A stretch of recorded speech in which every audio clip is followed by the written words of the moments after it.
très peu. C'est pour ça qu'il faut toujours demander à Allah Azza wa Jal qu'on fasse partie de cette élite qui sont très peu, les reconnaissants, pas les ingrats. C'est pour cela que peut-être aujourd'hui plus qu'hier, il est important de secouer les âmes, et je m'inclus dedans bien sûr, en utilisant souvent des propos un peu durs parce que nos âmes méritent. Quand on parle de cette personne-là, ce type de personne-là, ingrate, non reconnaissante, qui aime penser qu'à sa propre petite personne, égoïste, peu importe ce que les gens vivent, que ce soit son père, sa mère, sa tante, son frère, sa sœur, son prof, son instituteur, la société, toujours dans les plaintes et toujours en train de se concentrer sur sa petite personne, peu importe s'il fait mal à qui que ce soit ou peu importe qui est en face de lui. C'est d'abord nafsi, nafsi, nafsi, moi, moi, moi. Eh bien, nous nous adressons à ce type de personne et je m'inclus dedans en disant à cette personne-là, à ce type de personne, espèce d'ingrat, écoute bien.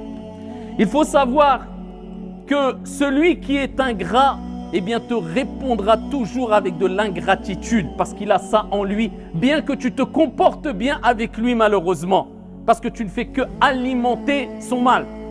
Et c'est pour cela que Al-Mutanabbi Ash-Sha'ir a dit « Idha anta akramta al-karima » si tu honores la personne noble, si tu te comportes correctement, bien, avec bonté, voire excellence, envers une personne noble qui le mérite, tu vas le conquérir, tu vas gagner son cœur, tu vas recevoir du bien en échange.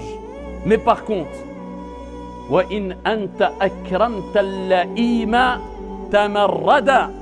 mais par contre, quand tu honores, quand tu te comportes bien avec l'ingrat, avec le mauvais, avec le vil, eh bien c'est quoi le résultat?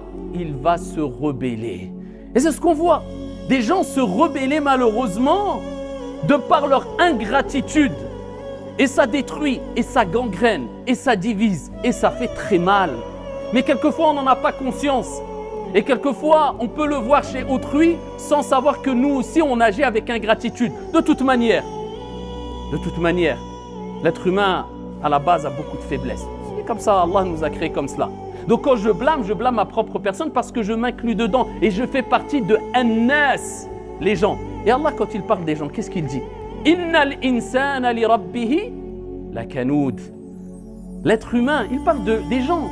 Peu importe, de manière générale, l'être humain a un penchant vers le mal. L'être humain a un penchant vers l'ingratitude, vers la non-reconnaissance.